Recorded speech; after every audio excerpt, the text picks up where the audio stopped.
seminario de la muerte desde tiempos. Ya me reconociste a... Sí. Porque ya tanto tiempo que no nos vemos que ya no nos reconocemos. Sí. Ya no. Pero bueno, seguimos aquí. La muerte sigue viva. Y seguiremos otros. ¿Cuántos tenemos? ¿45 años? Sí. Pues podemos tener más, ¿no? Otros 45. No, tener más. Y les puedo decir que verdaderamente de que funciona para muchas cosas, no solamente para la historia, no solamente para el seminario de la muerte, hasta para la propia vida, ¿no? Les puedo decir que yo que estoy en duelo en este momento, pues me ha funcionado mucho continuar con el seminario de la muerte y ver que pues es parte de la vida, ¿no? Buena terapia. Estamos trabajando intensamente para que este duelo no nos meta a la casa, que nos mate en vida, ¿verdad? Mucha fuerza. Entonces sí, gracias. Pues vamos a iniciar este trabajo para que podamos tener el tiempo de ver la exposición tranquilamente. Entonces vamos a cederle la palabra al maestro, al doctor. Pero, maestro, doctor, para mí ya sabes que eres doctor, si no lo tienes el título de doctor. Bien, él es el arqueólogo Carlos Jiménez Hidalgo y estudió estudios de antropología cultural en la Academia de Ciencias y Artes de la Anáhuac. Estudió en la licenciatura en arquitectura en la Escuela Nacional de Antropología e Historia. Investigaciones en arqueología en las zonas arqueológicas de Teotihuacán y Xochicalco, Oaxaca. Se efectuaron excavaciones en el centro histórico de la Ciudad de México como práctica de fin de la carrera de licenciatura en arqueología. Casa de la primera imprenta, anexo de Santo Domingo, es arzobispado, casa del diezmo y colegio de niñas. Catedrático invitado en los cursos de verano en la Universidad Méndez Pelayo, invitado como investigador en antropología cultural en el Instituto en Washington. Y no veo bien porque las letras son muy chiquitas, disculpen ustedes. Actualmente es vicepresidente de la Academia de las Ciencias y Artes de la Anáhuac.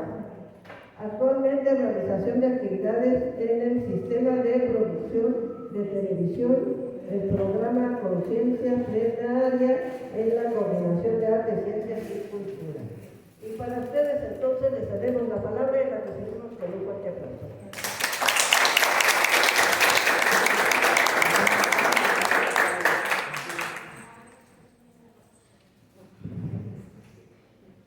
Bueno, mucho gusto de estar con ustedes. Solamente quiero mencionar algo. No soy arquitecto, soy arqueólogo. Me hubiera gustado mucho ser arquitecto porque evidentemente cuando uno está en los trabajos de arqueología tiene uno que hacer deslinde de todo lo que encontramos construido y tenemos que manejar y probar y disprobar hipótesis de lo que sucede en los trabajos de campo. Hablar de uno de los temas que ustedes están viendo aquí cuando los muertos hablan. Yo me he tomado el atrevimiento de hacer un análisis de profundidad desde la historia del hombre mismo con respecto a lo que sucede.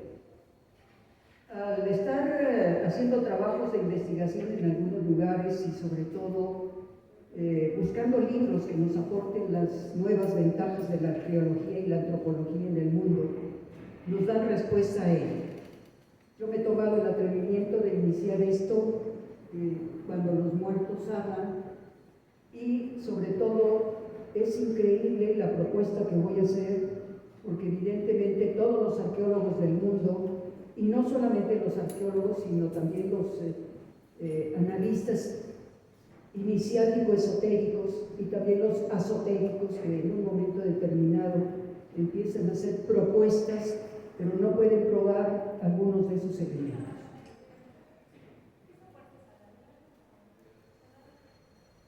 Para mí lo más importante ha sido conocer la propia universalidad, hoy perdónenme, de lo que acontece en estos momentos en la astronomía. Hoy nos hablan de gases, nos hablan de hoyos negros, que en un momento determinado hay unas propuestas que tienen que manejarse a través de miles de años. Hay quien habla y dice en los documentos 135.000 millones de años donde se inicia tal constelación, los gases que se presentan a nivel internacional. A mí me llamó mucho la atención esto y quiero solamente mencionar efectos de la gravedad, una vista a través del cúmulo de galaxias masivas Abel de 1689 muestra que la trayectoria de la luz de las galaxias más distantes se curvan por la pura fuerza de la gravedad de Abel. La gravedad de los hoyos negros es inmensamente más poderosa que ninguna luz puede escapar a ella. Y recordemos que los chinos ya hacían observaciones muy importantes y daban clasificaciones a través de la observación celeste. Nuestra estrella, el Sol, tendrá una muerte silenciosa.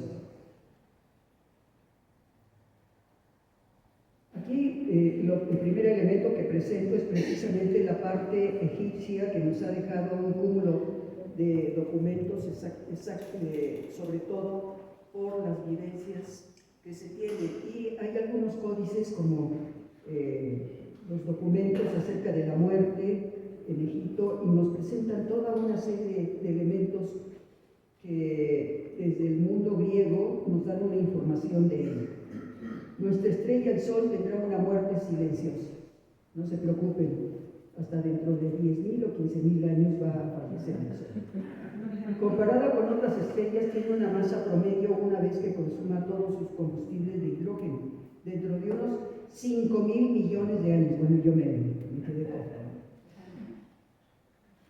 Sus capas externas irán a la deriva y el núcleo se compactará finalmente en lo que se conoce como una enana blanca, una brasa del cosmos del tamaño de la Tierra.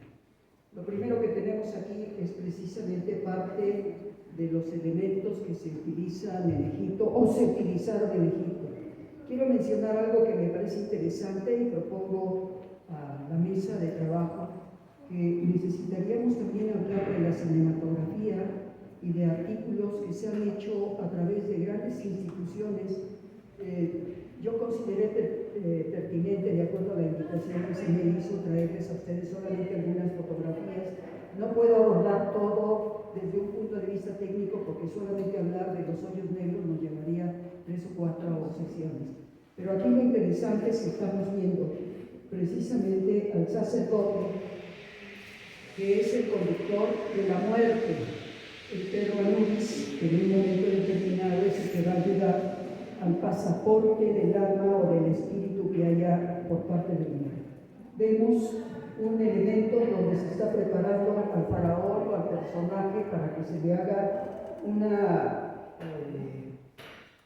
un trabajo evisceral para eviscerarlos y donde extraer todo lo interior de la parte del cuerpo del muerto, en el caso del faraón. También hay algo muy interesante que al estar observando algunos temas, la antropología médica en aquellos momentos era muy avanzada porque metían unos ganchos a través de las fosas nasales y buscaban directamente la parte del cerebro. Ahí hacían una serie de movimientos con estas agujas y destruían totalmente el cerebro. Después les aplicaban un químico para que se fuera al cerebro y bajara por las fosas nasales también la parte del cerebro que estaba siendo extraída. La evisceración de los faraones tiene un contexto para llegar a lo que va a ser la mortalidad, que es la primera parte, y luego la inmortalidad, o sea, dentro de la muerte, tener un regreso hacia el futuro. Y aquí tenemos una caja en la parte inferior derecha, donde están los canopos, que le llaman en algunos casos, o canopes, donde estos 4 van a determinar y contener ciertas vísceras del faraón, excepto el corazón no se extrae. que se queda permanentemente ahí, porque Anubis, al hacer una sesión de trabajo con el cuerpo del faraón, que tiene que ser expuesto en sal natrón durante 77 días. Esto es un elemento, no lo van a creer ustedes, pero yo puedo ubicarlo desde un punto de vista de magia traslaticia. Esta magia traslaticia es el hecho de que puedan conservarse los intestinos o las vísceras del faraón para que en un momento determinado, cuando regrese nuevamente a la vida, pueda tenerlos, tomarlos y ubicarlos en el lugar que le corresponde. En la parte inferior vemos, en la inferior derecha, a un personaje que está trabajando con una especie de báculo que le va a permitir hacer oraciones específicamente para que el mismo personaje que está siendo eviscerado no tenga problemas en un momento determinado y que no le duela absolutamente nada. Esta es la parte que estaba mencionando a ustedes de los hoyos negros, que es determinante, y se habla, los astrónomos hablan de 35,000 millones de años que está llegando todavía la luz ya de estrellas que han desaparecido.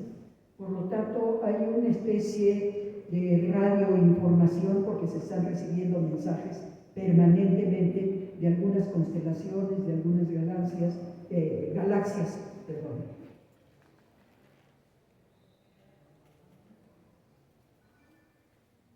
El hoyo negro es el centro de la Vía Láctea, a 26,000 años luz de distancia. Se llama Sagitario A. Es la abreviación estándar del epíteto, se pronuncia A asterisco. Es hoy un hoyo negro, tranquilo, remilgoso para comer. Quiere decir que no está incluyendo elementos el hoyo negro para producir desapariciones de constelaciones. Otras galaxias contienen Godzillas, destructores de estrellas y devoradores de planetas llamados cuásares. Esto, recuerden ustedes que hubo una película muy interesante por parte de Japón, donde se habló de Godzilla, que era un monstruo que va a reencarnar prácticamente por ciertos elementos de tipo de magia a distancia, por decirlo de una manera. Los hoyos negros son en breve más máquinas de tiempo. Supercalentado por el hoyo negro masivo, el centro de la galaxia M87, un chorro de gas sale disparado a lo largo de miles de años luz. Nosotros permanentemente estamos recibiendo estos disparos de las galaxias y recuerden ustedes que cuando hay fenómenos magnéticos se nos apaga el teléfono, se va la imagen de la televisión, se producen una serie de rayas. Hay otro elemento, no hagan caso de ello porque provoca la caída de algunos aviones que hemos visto cómo a través de estos elementos magnéticos los sistemas computacionales de las cajas negras de los aviones permiten que se desvíen y algunos de ellos han sido derribados en el caso de Rusia. ¿De qué está hecho nuestro universo? Las estrellas, el polvo y el gas, aquello que podemos percibir, construyen menos del 5% del universo. Su gravedad no puede explicar cómo las galaxias se mantienen unidas. Los científicos calculan que el 24% del universo es una misteriosa materia oscura, quizá partículas exóticas formadas justo después de la inflación. El resto de energía oscura, un campo de energía desconocido o una propiedad del espacio que contrarrestará la gravedad, lo que implica las observaciones de que la expansión del espacio se está acelerando. Aquí hay algo que a mí en lo personal me ha llamado mucho la atención, porque siendo estudiante de arqueología de fin de carrera estando en Teotihuacán, hubo una serie de fenómenos magnéticos que se dieron y fueron registrados por las zonas arqueológicas. En el caso de Teotihuacán, me voy a permitir mencionarlo, aunque no puedo dar datos porque esto va a ser parte de mi maestría o probablemente de mi doctorado hacia el futuro. En Teotihuacán, el Sol pasa en su plano cenital a una hora determinada y termina a una hora determinada. Y está registrado dentro de esa cueva astronómica, pero además a mí me llamó mucho la atención porque esta laja que está colocada ahí, hagan de cuenta Esta es la laja, si me permiten el ejemplo. Esta laja es iluminada en un boquete de tipo rectangular, a veces cuadrado, depende de la posición del sol, que ilumina directamente la laja. A mí me llamó mucho la atención que la laja tuviera una serie de bordes que habían desaparecido. Y dije, bueno, esto tiene que ser quienes trabajaron en la laja, deben haber permitido que estuviera rota y así la pusieron. No es cierto. Descubrí a través de la observación y con brújula cómo había una desviación de 1 grado en la laja. Y el mundo tiene una desviación de 1 grado, porque son 24 grados 27 minutos, el eje más importante que pasa sobre la República Mexicana. Y prácticamente eso lo tenemos registrado en el Zócalo de la Ciudad de México. Fue muy importante, y quiero mencionar a mi maestro Rubén Cabrera, en paz descanse, que él fue el que me permitió entrar a muchos de los lugares ocultos en Teotihuacán. Y evidentemente me atrevo a decir, y lo voy a presentar como demostración en mis tesis, de que ellos sabían perfectamente bien el movimiento de precesión de la Tierra, porque no solamente está registrado en las cuevas astronómicas Oaxaca, Xochicalco y Teotihuacán, donde hay un ejemplo ya de una variación de 1 grado celeste que tiene la Tierra.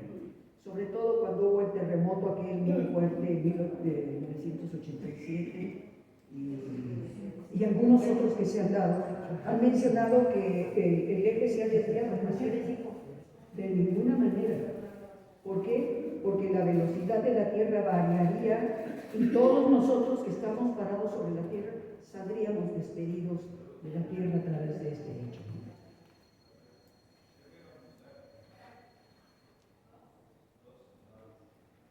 Bueno, aquí estamos viendo parte de ello. Los puntos oscuros son los hoyos negros y la parte azul es la parte que corresponde a nuestra Vía Láctea. Aquí lo tenemos, hay una nube de gas y está tomado por algunos de los observatorios que están en México y en Estados Unidos y en Chile, donde se pueden ver perfectamente bien todos los elementos. Pueden tomar fotografías, con toda confianza. Si fuera de tesis, no. Bueno, el movimiento más importante, voy a hablar de un elemento para que podamos entender los hechos de la idolatría de ayer y de hoy. Voy a hablar en el caso de la hiperdulia. Hiperdulia se refiere, y lo menciono desde el punto de vista con la religión cristiana.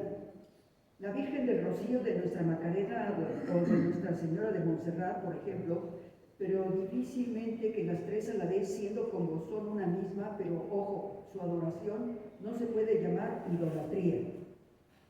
Todos sabemos que idolatría se refiere a ídolos, y en el caso de Mahoma, me permito mencionarlo sin faltarle al respeto a la estructura musulmana,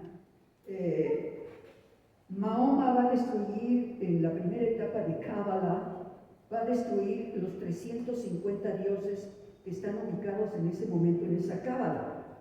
Y recuerden ustedes que acaba de pasar hace unas semanas, la gran peregrinación a la Meca. Y ahí se habla de una fusión de conceptos ideológicos muy importantes. En la palabra pagana mimariolatría, que es malicioso vocablo protestante, sino hiperdulia, que es otra cosa, según lo determina la Iglesia. Las grandes civilizaciones antiguas como la caldea, la egipcia, la griega, la india y romana incorporaron la idolatría a sus prácticas religiosas. Sus respectivos pueblos se contentaron con adorar a dioses en los templos y se hicieron pequeños. La idolatría fue introducida en China por el budismo. Sus fieles de mayor cultura saben que estas figuras tienen solo un valor simbólico, mientras que la religiosidad popular atribuye a imágenes poderes extraordinarios.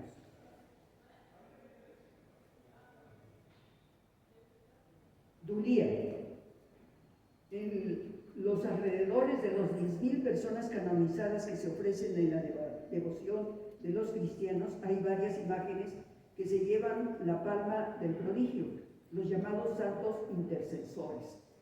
En tiempos de calamidades públicas no dudan las gentes de sacar la imagen en rogativa para que se observe el desastre y ejerza su intervención. Este elemento de esta dualidad nos habla de un elemento de magia traslaticia, y ese elemento de la magia traslaticia es que ciertos elementos nos van a permitir, cuando hacemos la petición, que se cumpla la petición que se hizo a la imagen correspondiente, y eso son la magia traslaticia. En este caso pueden ser las iglesias primitivas, las imágenes pictóricas, sobre todo cuando el empuje de los cristianos adoradores es mucho más fuerte que el de la iconoclastas, consiguiendo aquellos que no solo que otros concilios y posterior al séptimo de Nicea autorice estos cultos, sino que la Iglesia inicie santos a los tres atematizados.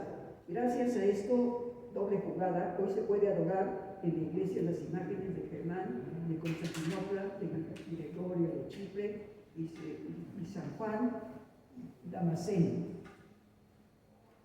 Otro de los elementos es muy importante cómo se dan los puntos a las piedras. Y nosotros sabemos que en Stonehenge, en Inglaterra, se han descubierto elementos muy interesantes a través de elementos magnéticos, porque ustedes saben que cada fecha correspondiente al paso solar a través de Stonehenge se reúnen miles de gentes vestidos de blanco y algunos de ellos se ubican como hombre medicina, como hombre chamán. Lo que sabemos en la arqueología, lo que se ha hecho en Stonehenge, es que se han tratado de hacer excavaciones laterales sin que se muevan las piedras. Parece que han desaparecido alrededor de 14 piedras en estos lugares que forman un círculo compacto. Algún día hablaremos de ello desde el punto de vista lo que era ese pensamiento mágico traslaticio que tenían pues en aquella etapa estos personajes. Y se habla de la piedra. La piedra es la litolatría, que es como se denomina esta adoración basada en la vieja creencia de que existe una relación estrecha entre el alma y la materia pétrea. Esto es mucho de lo que en México tenemos un elemento muy interesante que es precisamente aquí en Huicuilco. Tenemos un dolmen que prácticamente nadie lo visita. Y yo creo que para una próxima ocasión vamos a hacer una visita guiada para que conozcan estos elementos. Es muy interesante. Ya en Huicuilco, antes de la erupción del Xitle, había elementos de preocuparse sobre estos ritos, estas piedras. Por lo tanto, hasta este momento no he encontrado el documento que me diga que encontraron restos óseos al interior de esta excavación.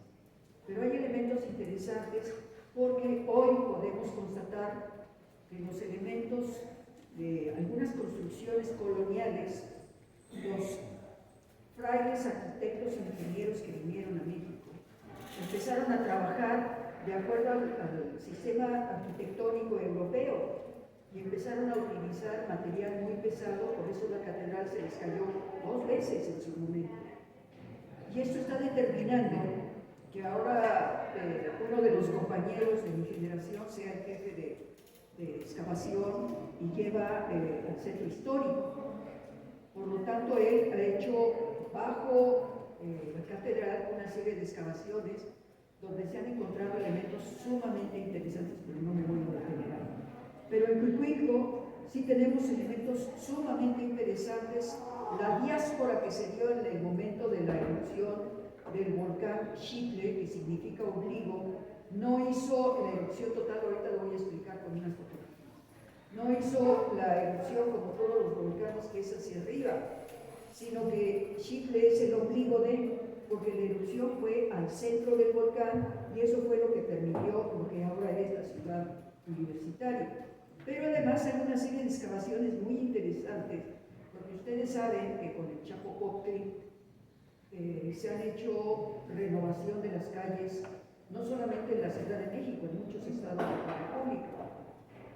Y ahí se hizo una excavación de profundidad para hacer esta preparación para el chapopote, para la reubicación de las calles de México. Se excavaron 67 kilómetros de profundidad, por lo tanto de los diferentes niveles de erupción que dio el Xitle. ¿Fue un mismo lito? Litolatría. Lito es piedra, latría es Dios, ¿sí? O recepción de energía, por decirlo de alguna manera. Esto es una zona de Chocotien donde se encontraron los primeros restos humanos por parte de Richard Leakey y Luis Leakey. Richard Leakey, a la muerte de su padre, de Luis, que fue el que descubrió todos estos elementos en África que nos dan precisamente las vivencias, pues esos cráneos y esos personajes siguen dando información. Es lo que yo le llamo una comunicación de los que ya se fueron hace 8,000 años, siguen hablando. ¿En dónde es, perdón? En África. ¿En qué parte de África? Olduvai. Y aquí tenemos a Luis, el padre de Luis, quien descubrieron en África, en Olduvai, algunos de estos elementos, algunas de las cuevas que han sido excavadas en muchos lugares. Recordarán ustedes que España obtuvo hace unos días el premio internacional por el descubrimiento de lo que está sucediendo en un área que ellos han excavado sumamente interesante. Estuve presente con ellos ahí, observando. Yo no dije ni que era arqueólogo, iba simplemente a observación como turista. Esos elementos nos permiten conocer de todo lo que está sucediendo en el mundo, en la arqueología histórica. Bueno, vamos a entrar a un tema que a mí me parece sumamente interesante, que es la magia traslaticia, y esto vamos a encontrar los grandes recuerdos a través de lo que sucede con algunos grupos culturales.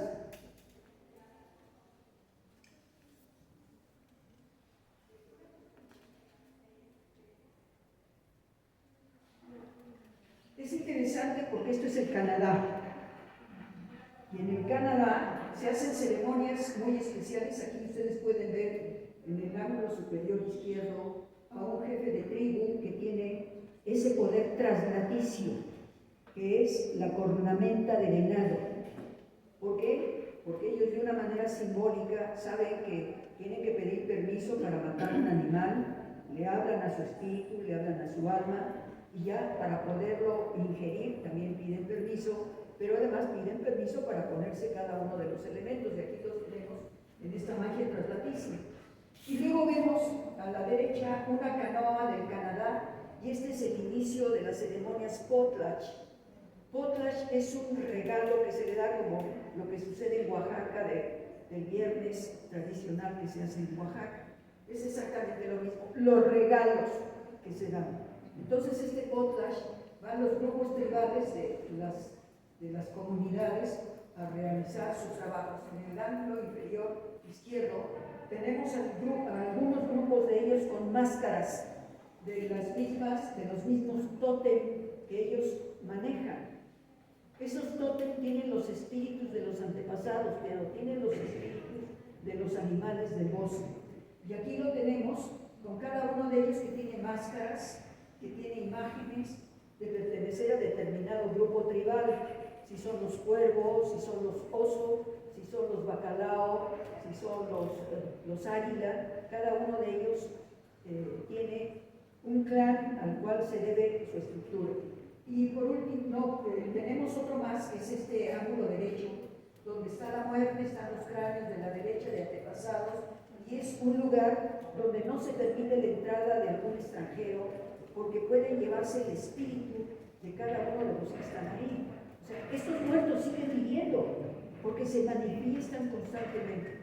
Yo recuerdo en Brasil la gran cabaña del universo, donde los indígenas hacen su permiso al universo y bailan la danza del pajarito, bailan la danza del pájaro, bailan la danza del cangrejo, bailan la danza del anagrán, porque son los elementos que les van a permitir tener la tierra.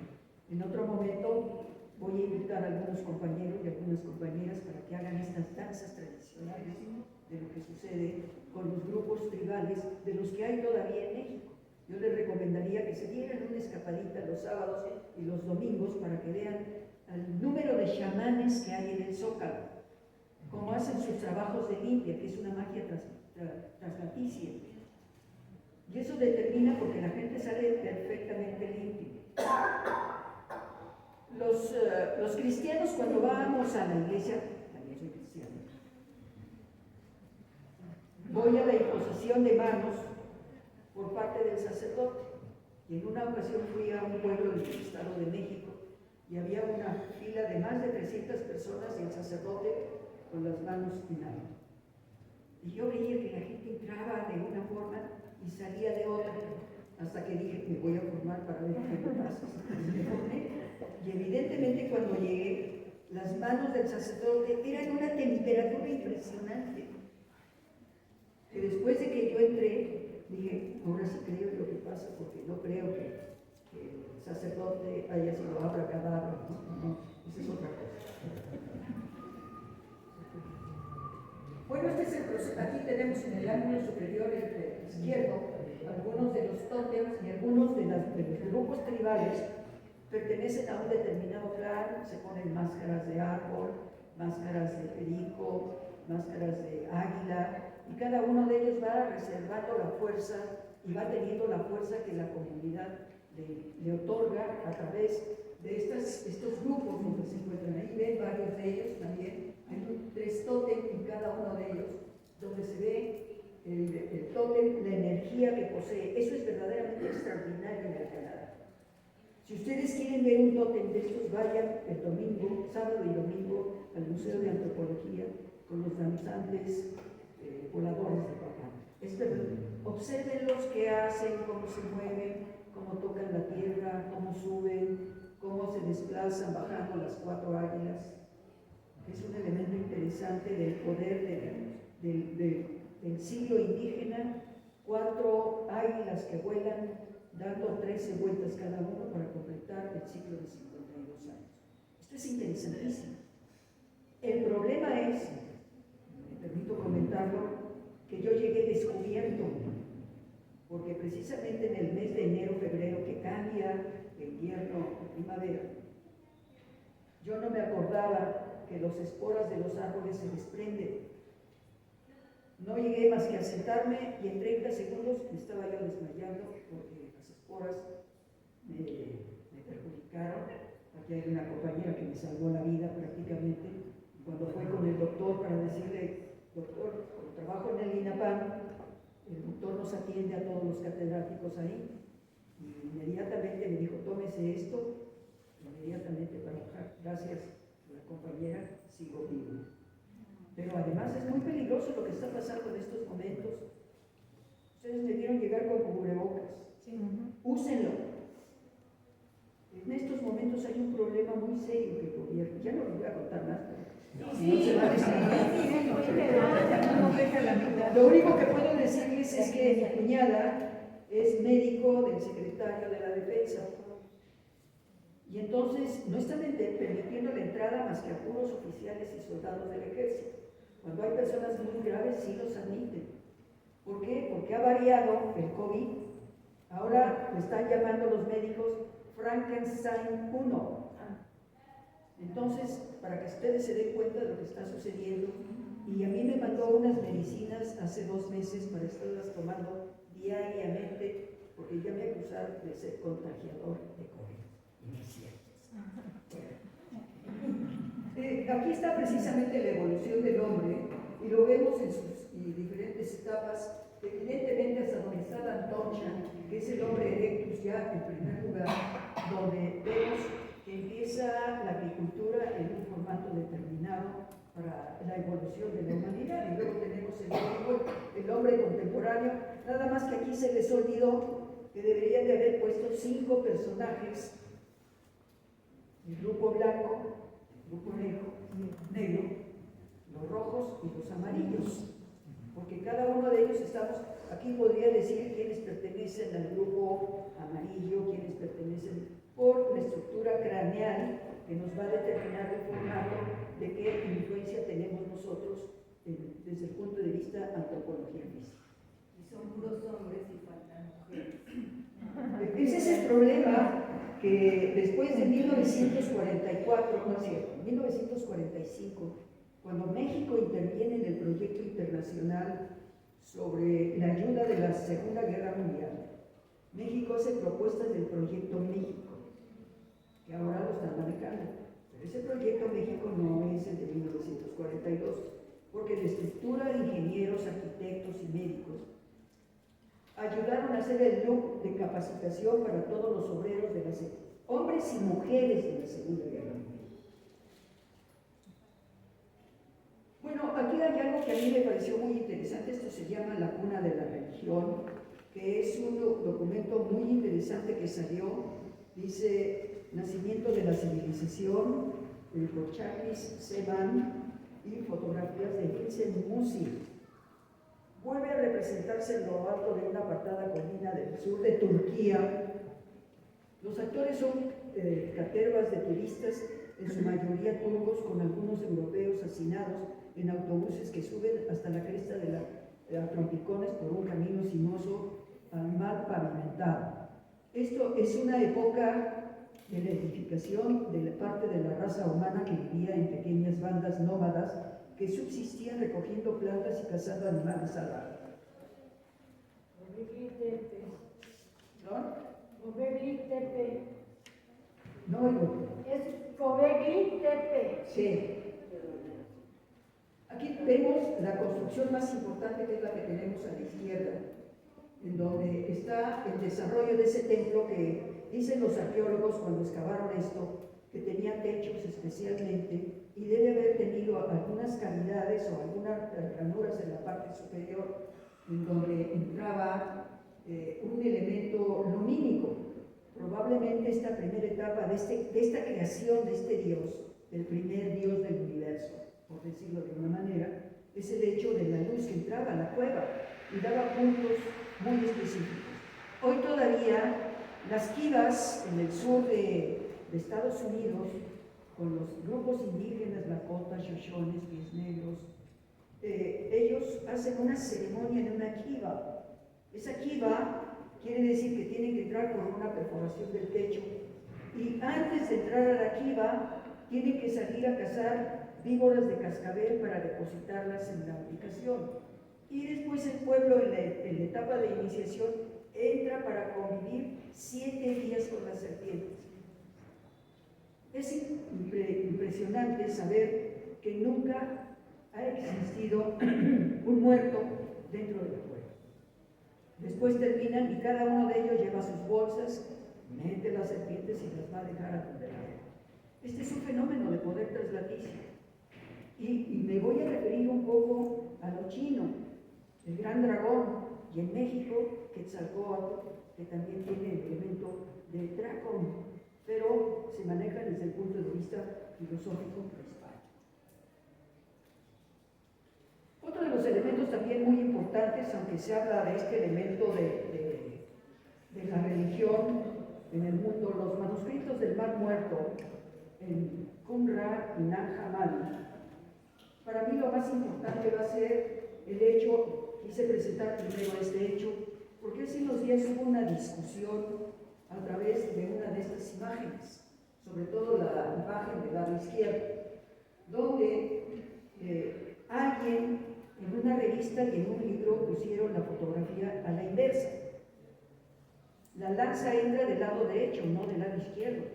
Entonces la discusión estuvo precisamente, hasta tuvimos que requerir a algunos documentos para aclarar en esos momentos en la plática que se estaba dando, de que esto era un punto equivocado de quienes no hubo una revisión técnica en donde se publicó esto en una revista. Por lo tanto es interesante porque voy a entrar a un elemento que es parte de la vida del personaje Jesús el Cristo. Ahí tenemos al soldado que le da el lanzazo. Pero pero para ese momento ya pasaron las palabras de Dios mío, perdónanos que no saben lo que hacen. Y él, cuando está de brazos abiertos y viendo hacia arriba, está hablando con el Dios Padre. Cuando está hablando hacia abajo, está hablando el otro crucificado y le está diciendo: cuando llegues a tu reino, Señor, quiero que esté contigo. Y luego muere. Pero además hay algo, lo voy a hacer de esta manera, si me permiten. Tiene los pies cruzados. El clavo entra en ciertas zonas, no solamente en los pies, sino en las manos. Muchos pintores a través de la historia pictórica se han equivocado al poner los clavos aquí. Eso no es cierto. Porque en estos momentos, quien está crucificado de esa manera, por el mismo peso del cuerpo, lo desgarra y se cae. No.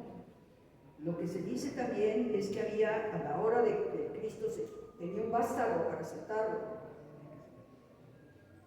Cuando ya habían dejado pasar determinado tiempo, le rompían las piernas y le quitaban el vástago para que bajara y tuviera muerte por asfixia pulmonar, porque se entierran las costillas y cierran el aire para hacer respirar. Todo el mundo dice que es sangre. No, no es cierto, no es sangre. Es suero. Es el líquido sanguíneo, porque ya no puede, ya no, por los movimientos peristálticos del corazón, ya no hay sangre. Entonces lo que está sucediendo ahí es parte de la muerte del personaje. Le dan la lanzada y sale un líquido. Eso es lo que sucede.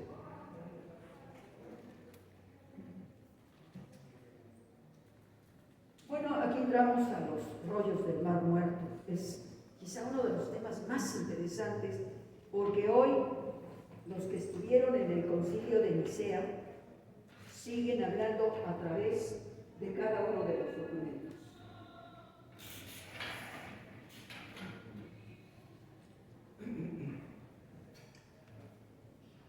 Estos escritos que fueron encontrados, todos están en arameo, no están en hebreo. Y luego, aquí tenemos a uno de los investigadores que ha estado trabajando desde el punto de vista hebreo, cuando descubren un rollo de más de 60 metros y lo estudian, tiene bases en la Torá.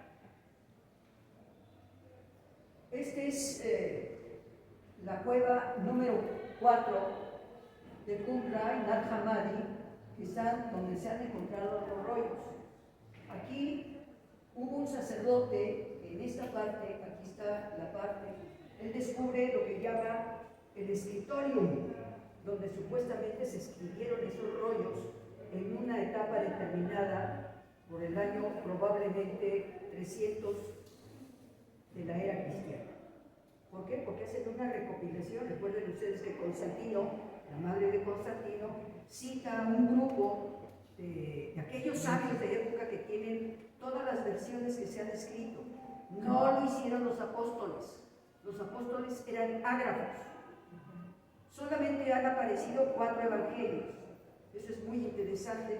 Y en algunos casos, aquí está la cueva 4, aquí está la cueva 11, donde después de que se encontró aquel campesino que andaba cuidando las cabras, se le pierde una cabra, se mete a una cueva y le avienta una piedra y se oye que rompe vasijas. Entonces empiezan los saqueos en todas partes de estos rollos del Mar Muerto. Y yo me atrevo a decir que la guerra del Yom Kippur por Moshe Dayan fue precisamente para ir quitarle el documento a un anticuario que lo tenía, y eso provoca la guerra de los 7 días que se dieron muy fuerte con este general hebreo, y que siguen las guerras en estos momentos.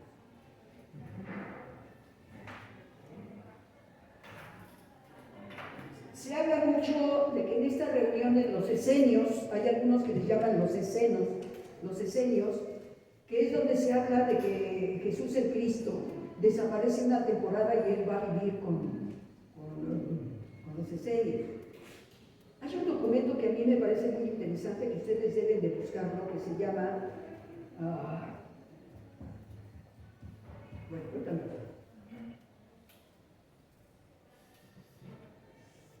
Es una película italiana. Cuéntame.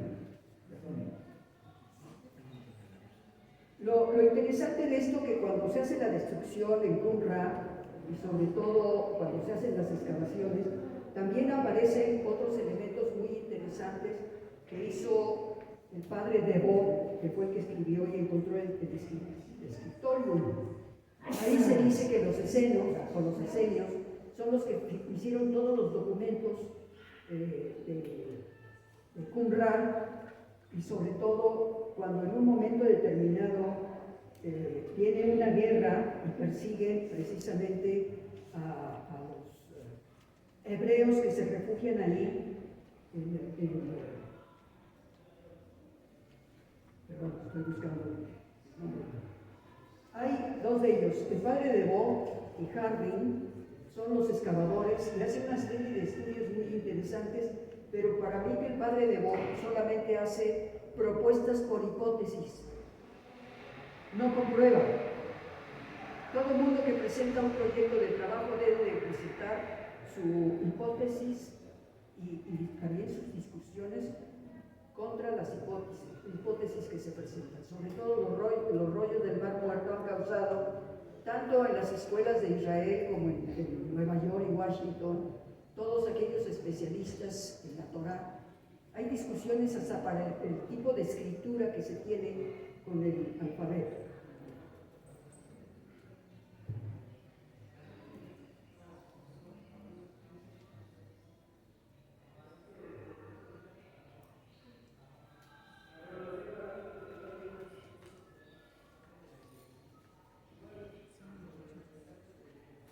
En Qumran destaca la importancia del agua traída por un acueducto. El acueducto está en la extrema derecha, donde está la línea de la fotografía hacia el lado izquierdo. Distribuida por todo el lugar mediante canales y cisternas, cumplía un importante papel de purificación, como lo demuestran los baños rituales. Entre otros espacios en el recinto se identificaron una torre utilizada como almacén, la cocina, la sala, supuestamente celebraban asambleas, un posible escritorium o estudio, una lavandería derruida por el terremoto del 31 a.C. y un taller de alfarería con sus hornos.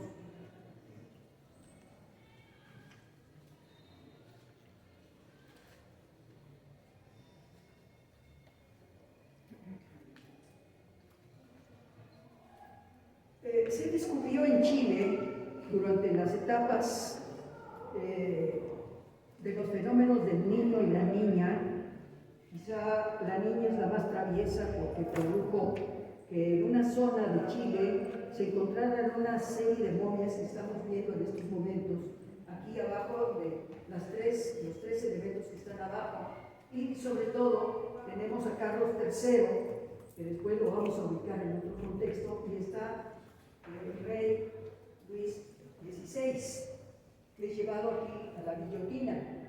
Y están estos elementos, no quise poner muchos elementos de lo que sucedió en la guillotina, pero hoy sabemos que muchos de los decapitados siguen todavía manifestándose. Esto es lo que sucedió en Chile.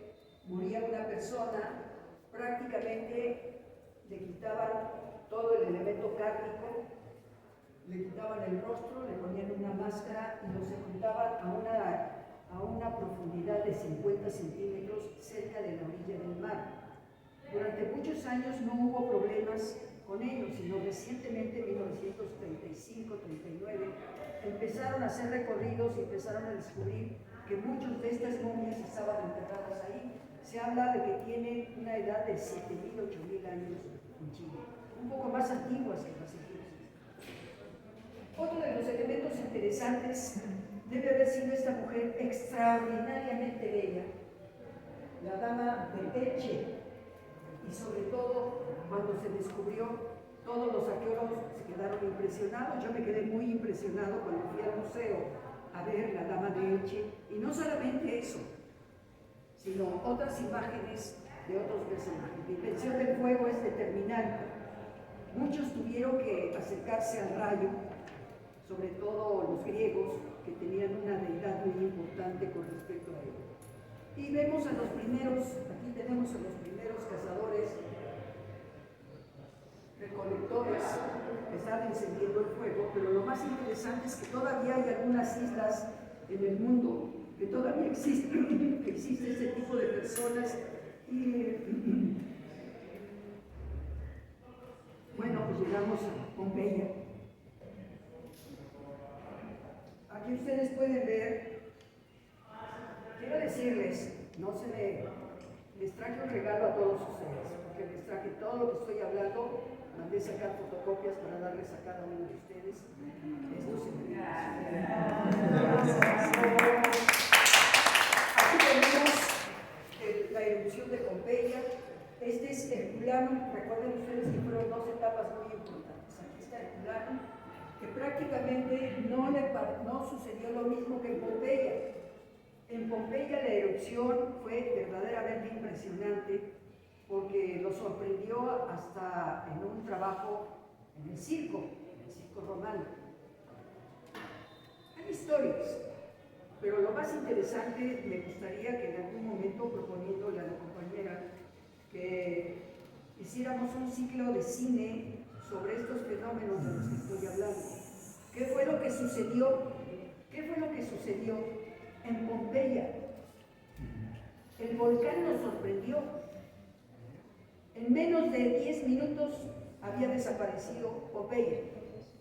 Pero lo más extraordinario es que a la hora que hicieron arqueología, sobre todo con Carlos III, rey de España, que tenía las posesiones italianas en esa época, resulta que alguien estaba buscando agua para darle de beber a los animales.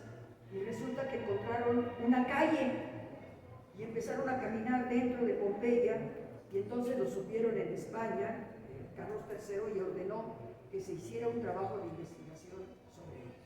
Si ustedes ven algunos de los monarcas europeos en la actualidad que tienen una banda azul agua, es la orden de Carlos III. Y eso se continúa después de las actividades que realizó Carlos III. Aquí tenemos uno de los lugares donde murió Plinio el Viejo, porque los gases que salieron del volcán fueron tóxicos totalmente.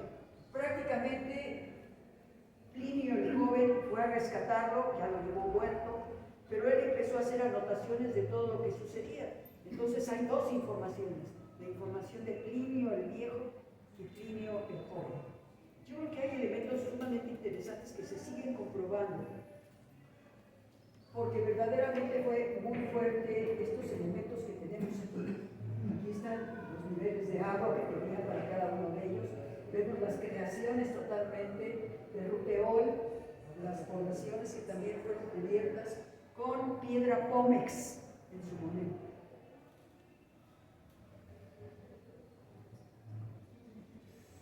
Los arqueólogos lo que empezaron a hacer excavación y encontraron capas muy especiales, y entonces empezaron a darse cuenta que estaba la piedra pómex solidificada, y cuando metían el picolete o una punta o algo con la cucharilla, se empezaron a dar cuenta que estaba hueco abajo, y se dieron cuenta que empezaron a llenar todas las cavidades de yeso.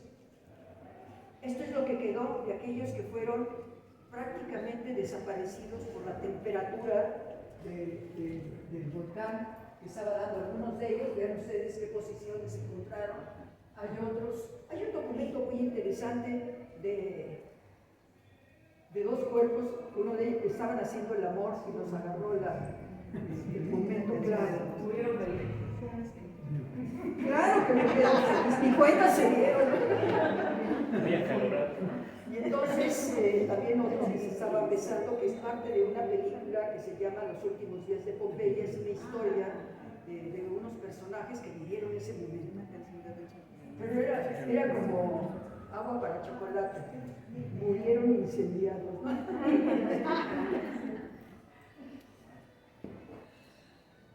Bueno, esta es una de las calles en Pompeya. Vean ustedes los surcos que dejaban las carretas. y cómo fue desapareciendo, está muy descuidado para la fecha. Estas fotografías deben haber sido de 1970, 1980, porque no puede ser que las zonas arqueológicas se abandonen cuando tienen un turismo verdaderamente extraordinario. Y aquí tenemos algunas de las ruedas que fueron localizadas en algunas excavaciones. Esta es la Casa de los Milagros, y aquí vemos cómo los personajes de esa época, que eran los que habitaban esa casa, aquí los tenemos. Una mujer embarazada, un hombre desnudo que era un atleta, aquí está diciendo su bastón, qué jerarquía tenía, y luego vemos aquí los bailes que se daban en esta casa. Yo recuerdo que vino al Museo Nacional de Antropología la exposición, y fue verdaderamente sorprendente. Bueno, tenemos otro de los elementos que también son muy importantes, Horacio Nelson. Horacio Nelson, no solamente Horacio Nelson, Cristóbal Colón, tuvieron prácticamente el mismo fin, me voy a atrever a decirlo de esa manera. ¿Por qué? Porque Horacio Nelson, en el momento de la batalla, le dispara de un buque, un rifle, y lo hiere. Pero él ya había tenido batallas en donde había perdido el brazo derecho. Tuvo una serie de heridas muy importantes y trataron de auxiliarlo, pero desgraciadamente murió. Entonces lo que hicieron, lo metieron en una, prácticamente, no lo dice la historia, pero para mí lo deben haber eviscerado. Y lo metieron en un tonel de vino para que se conservara cuando llegara a Inglaterra y ahí ya lo recuperaran. Lo mismo le pasó a Cristóbal Colón, exactamente igual, porque él estando en Sudamérica iba y venía, porque lo habían castigado, como lo hicieron también con Hernán Cortés, pero a Cristóbal Colón le pasó exactamente lo mismo. Lo evisceraron, lo metieron en un tambo y lo llevaron a España, y allá se recuperó. A pesar de que lo habían castigado, ustedes saben que cuando alguien destaca siempre hay chismosos, mentirosos que dicen cosas que no son ciertas. Aquí vemos la victoria fatal, y ahí vemos parte de las pinturas que están en los museos en Inglaterra. Y aquí algo que a mí me llamó mucho la atención y me permití ponerlo, es este cráneo de un soldado de Napoleón Bonaparte. Se descubrió un sepulcro de más de 3,000 soldados franceses que murieron por el invierno de aquella época. Y ha sido muy interesante cómo siguen hablando estos soldados. Sus uniformes, los botones, las espadas, todos los elementos que llevaban. En este lugar que se encontraron entre 3,000 y 4,000 cuerpos, se encontraron 16 mujeres. Claro que quienes hacen la hipótesis dicen que eran de las mujeres que servían la comida o que eran las cocineras del ejército de Napoleón. Bueno, aquí tenemos algunos de los elementos pictóricos de la muerte de este hombre, y lo vemos en otras representaciones que se han hecho de la atención que tuvo precisamente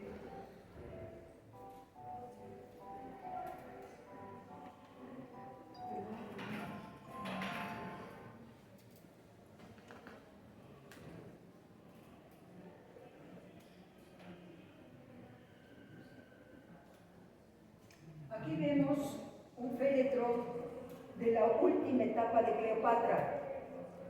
Cuando llegan los romanos y empiezan a hacer las inversiones, empieza a cambiar toda la estructura pictórica y también los elementos de la momificación en Egipto. Aquí tenemos un entierro que se hizo haciendo un sondeo en un piso en un determinado lugar. Y aquí tenemos una casa en Pompeya. Cómo se recuperaron los pisos, cómo fue quemado aparte de esos elementos. Aquí vemos otros, aquí está el volcán. Y vemos cómo solamente al caer la piedra Pómex cubrió 30 metros este lugar. prácticamente todos los que estaban ahí, hasta los que iban caminando, les caían, se les llama bombas. Cuando llega a una determinada altura se solidifica, cuando se mezcla con el se hace piedra dura y caía. Encontraron muchos con cráneos fracturados por la caída de estos materiales. Y aquí vemos el tipo de construcción que se tenía, que es romano, muy interesante, con sus columnas de ladrillo, y con Guillermo Pérez Castro, que fue mi maestro de excavación en el centro histórico, encontramos una habitación termal con la misma técnica romana que se hizo probablemente esta construcción en 1870, y ahora es la Casa de la Cultura de México, allí donde está la aguilita, la águila que se robaron allí cerca de la Escuela de Medicina. La mujer más bella del universo, Nefertiti. Nefertiti, no sabemos si el que encontró en la casa del escultor que hizo Nefertiti. Hay un elemento muy interesante, no sabemos si Nefertiti había sido castigada en primera instancia por el corte que tiene aquí. Después les voy a enseñar las fotografías cuando encontraron el cuerpo de Nefertiti, qué le pasó. Y aquí la tenemos ella con su estructura, su belleza, tiene deformación craneana, tabular erecta, y evidentemente no aparece el ojo como no lo tiene aquí. Nefertiti tiene algunos elementos interesantes. Sería bueno hacer un análisis iconográfico de Nefertiti. Yo no lo he encontrado en ningún lugar. Aquí tenemos a la derecha Zahi Hawass. ¿Quién creen ustedes que es esta persona? Nefertiti. Y a Nefertiti, probablemente cuando ya estaba en el trabajo de momificación, entraron y saquearon. Pero no saquearon los ladrones, saquearon los propios sacerdotes, porque no podían castigar a Nefertiti, porque ella, esposa de Akhenaton, Akhenaton es un personaje interesantísimo. Voy a tratar de comentarles algunas cosas de Akhenaton. Es Akhenaton. Ahorita van a ver ustedes cómo los sacerdotes le ponían la cruz ansata en la boca a los faraones. Esa cruz ansata nos va a permitir decir la primera etapa de la vida. Catón, el principio de la vida solar. Ese es el nombre. Y aquí tenemos un acercamiento del mismo personaje. ¿Por qué no solamente le quitaron la mandíbula, sino parte del pecho? Porque con Akhenaton cambiaron al divino Atón, al sol, y corrieron a todos los sacerdotes. Aquí vemos cómo Zahi Hawass hace los estudios. Me parece que Zahi Hawass pues es uno de los grandes arqueólogos que lo tuvimos aquí hace 8 años, que vino al Museo Nacional de Antropología y nos dio una conferencia acerca de las excavaciones, pero además nos regañó a todos los que estaban. No, es que sí, ¿por qué? Lo que pasa es que era tanto el entusiasmo de que vino Zahi Hawass, que todo el mundo estaba sentado en las escalinatas, en todos los lugares, y entonces Zahi Hawass pues se enojó porque había mucha gente. Entonces, pero es válido. Yo considero que muchas de las exposiciones de Zahi Hawass es porque el mundo entero no entiende, después del robo de los hermanos musulmanes que se dio en el museo, que hubo cosas extrañas. Entonces, aquí vemos cómo se hacen los estudios. Ahora ya no hay necesidad de lo que hizo Howard Carter. Howard Carter fue quitando capa por capa, y como no pudo quitar muchas cosas, cortaba a Tutankamón. Y entonces, vamos a lo siguiente. Aquí tenemos vemos a Tut, este es Tutankamón, y aquí está precisamente Zahi Hawass haciendo los anuncios de él. Zahi Hawass, yo había leído hace unos 15 años, 20 años, que Tutankamón había sido asesinado. ¿Por qué? Porque aparecieron cortes en la garganta, aparecieron golpes en el cráneo, en la parte posterior. Y Zahi Hawass, ahora hay un artículo que traigo aquí donde dice, no fue asesinado Tutankamón. Dije, no puede ser.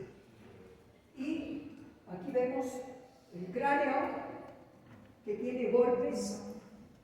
Pues yo no sé qué es lo que vio Zahi Hawass, porque aquí vemos que al interior los mismos que estaban haciendo la operación de salvar el cuerpo de Tutankamón encontraron al interior las piezas de cráneo del área herida del personaje.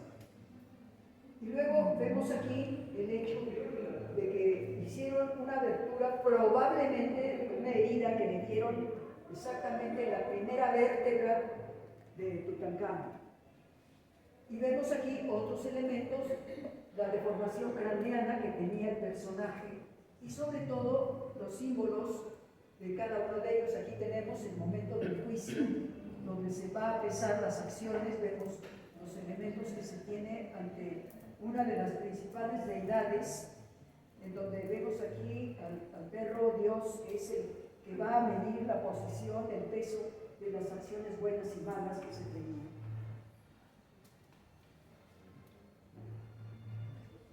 Aquí tenemos, esto para mí es muy interesante porque sabemos que Howard Carter lo que hizo fue hacer cortes en diferentes lugares, pero también aparecen algunas heridas del personaje porque iba convertiendo y parece que murió en un momento determinado en el carro que iba él y lo hieren en varios lugares, hay varias fracturas que se tienen.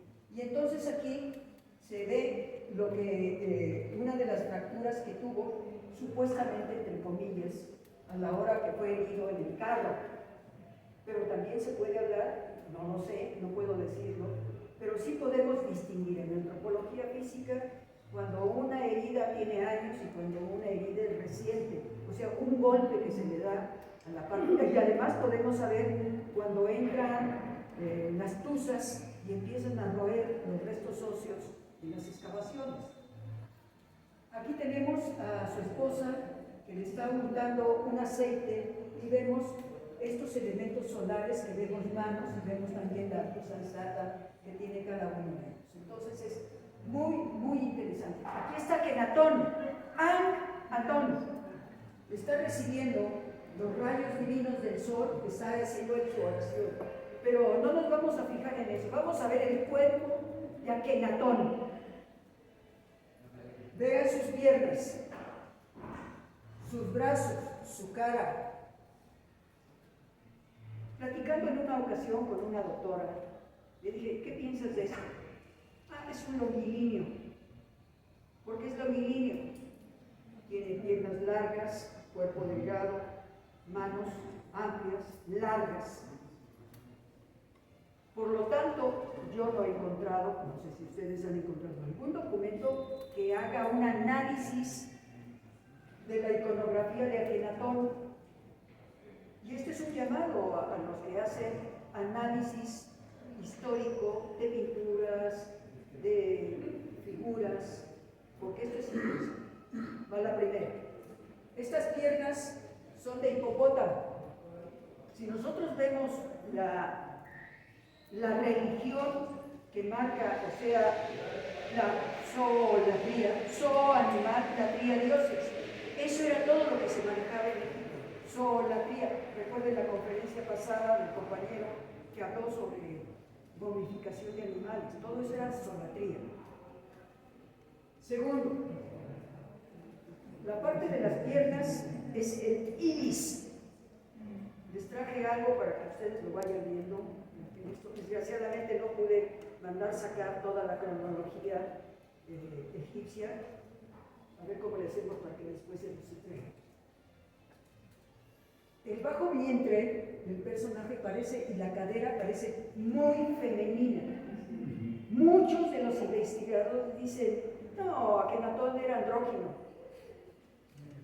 No, era el hombre del poder en esa solatría. Los animales dioses le hacían magia traslaticia al ocupar el cuerpo de cada uno de los sacerdotes, las esposas, que eran elegidas precisamente por ciertas características físicas. El rostro, vean ustedes, el hecho de la corona del Alto Egipto es con deformación craneana. Y eso solamente lo hemos visto en la zona maya, pero no nos imaginamos. Yo recuerdo que en alguna ocasión, cuando leí por primera vez que tenía deformación craneana, cómo es que llegaron el conocimiento de Egipto a México, o a América, o de América. Aquí vemos los rayos del sol que son manos, manix. Y además aquí vemos la flor de loto y vemos las sandalias del faraón con Nefertiti, que también están ofrendando hacia el sol. Y aquí vemos hasta cierto punto las mismas características de Akenatón con Nefertiti. Y prácticamente los que han tenido oportunidad de estar en Abu Simbel, las hijas de los faraones están a los pies de ellos. Pero las estatuas tienen 30 metros y las hijas tienen 2 o 3 metros y medio más o menos. Entonces es un elemento muy interesante para destacar esos elementos de inicio. Bueno, pues aquí tenemos a Hatshepsut. Si a Nefertiti, a todos aquellos que algo habían cometido en la parte de la estructura gobernante, llegaba el momento que a la muerte les causaban la destrucción nasal de la boca, o les abrían el plexo solar, o les cortaban el brazo. Y aquí lo tenemos en una de las figuras muy importantes, cómo le rompen la nariz en los grupos que se tienen. ¿Ya me tienes avisar? ¿Ya me pasé el tiempo?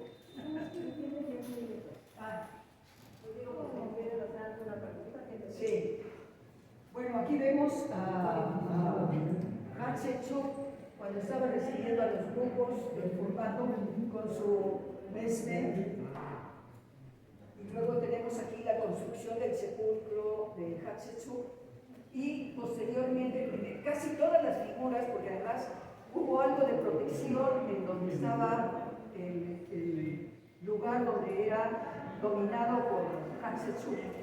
Y lo que hicieron fue ocultar todas las esculturas de Hatshepsut y además muchos elementos iconográficos que había de ella. Y aquí nuevamente ven ustedes cómo le rompe la nariz, sobre todo porque fue una mujer dominante, fue una mujer que rompió las estructuras de los faraones, se convirtió en la mujer faraón.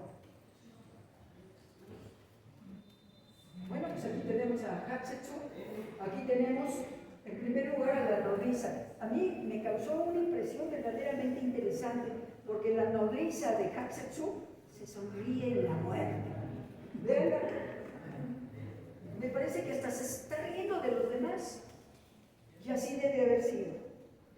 Y luego aquí tenemos a Hatshepsut de frente y de perfil. Tiene un poco de sonrisa, pero además tienen las dos personas, tanto la nodriza como la misma faraona, tiene partida la nariz.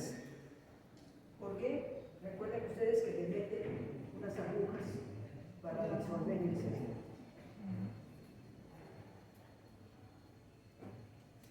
Bueno, esta es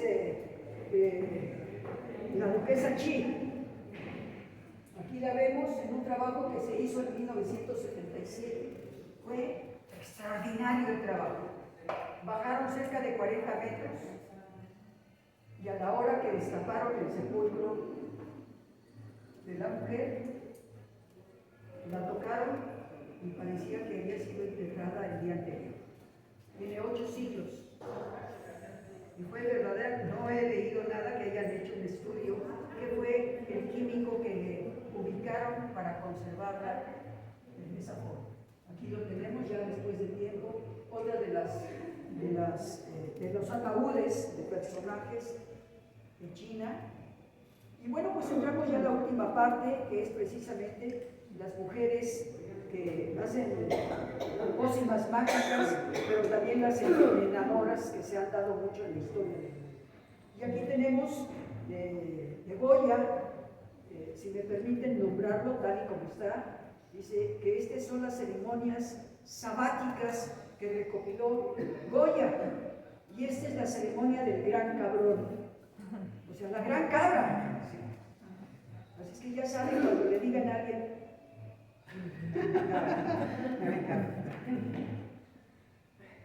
Dante Alighieri.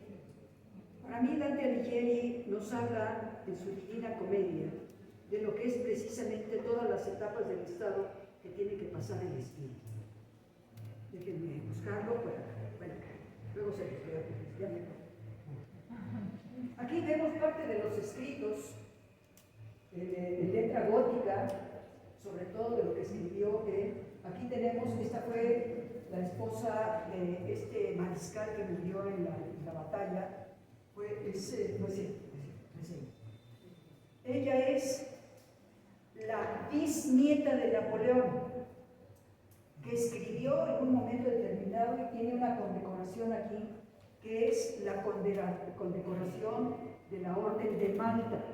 Si ustedes van al castillo de Chapultepec, vean el cuadro de Maximiliano, está con su capa y aquí tiene una cruz blanca. Maximiliano de Habsburgo era masón, pero además de ser masón, tenía la orden templaria, la orden de Malta. O sea, Maximiliano de Habsburgo no era un cualquiera, era un hombre preparado como lo es ahora el rey Felipe VI. Bueno, pues aquí tenemos a aquella mujer que llegó para que le cortaran la cabeza a Juanito. Y la vemos, me encantó esto porque verdaderamente que los pintores han escogido mujeres extraordinariamente bellas para tener una representatividad. Bueno, termino con Juan Rulfo. Les recomiendo que vean, ¿cómo se llama? Pedro Páramo. Todos los personajes que aparecen en la película, todos están muertos, pero narran su historia. ¿Perdón? La primera película es la más recomendable, la de los años 60.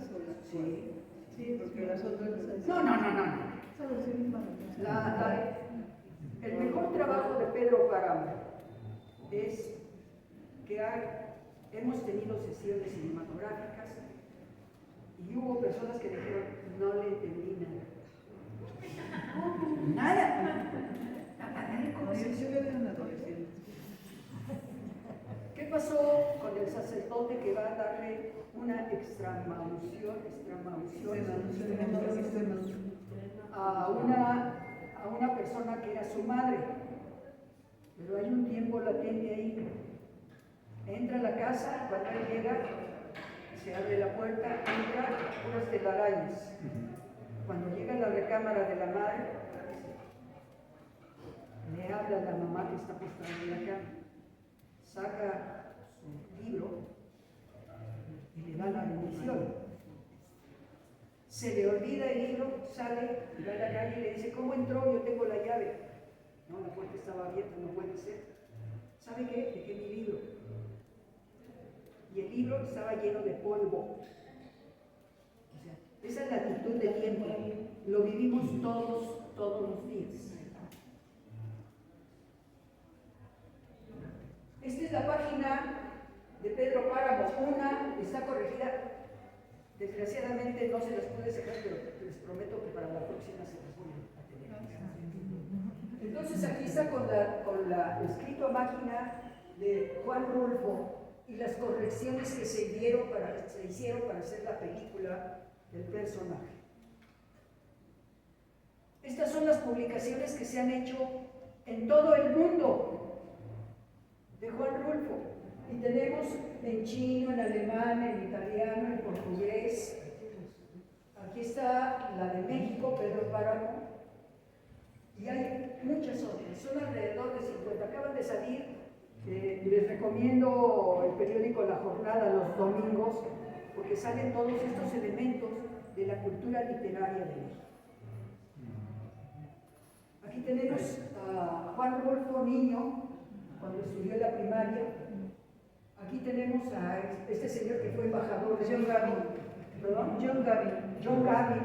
Aquí lo vemos, con uno de los capitanes de la Revolución Mexicana. Y bueno, pues la película nos presenta el machismo de lo que sucedió en esa etapa. Y aquí tenemos, fíjense nada más, aquí está Juan Rodolfo, Alberto Isaac y Carlos Monsiváis. En este pueblo no hay ladrones. Les recomiendo que busquen esa película. Sí. Pues muchas gracias.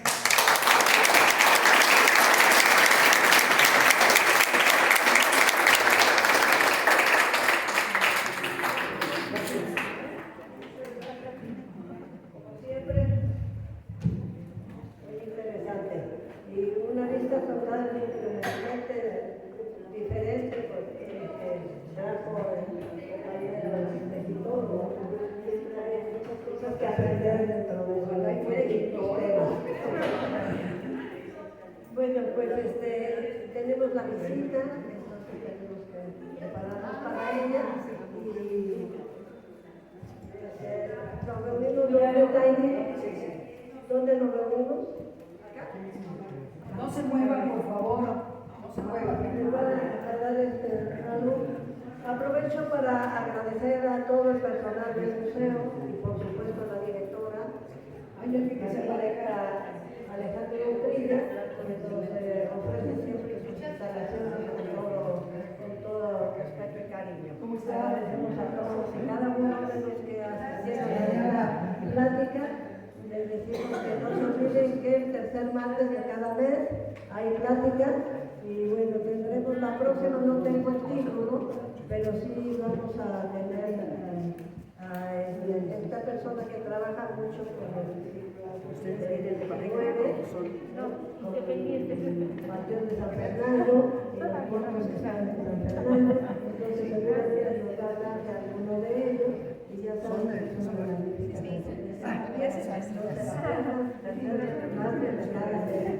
Los que no tienen Facebook, ya saben que siempre hay, salvo alguna cosa extraordinaria, pero si no, aquí estaremos. Muchas gracias.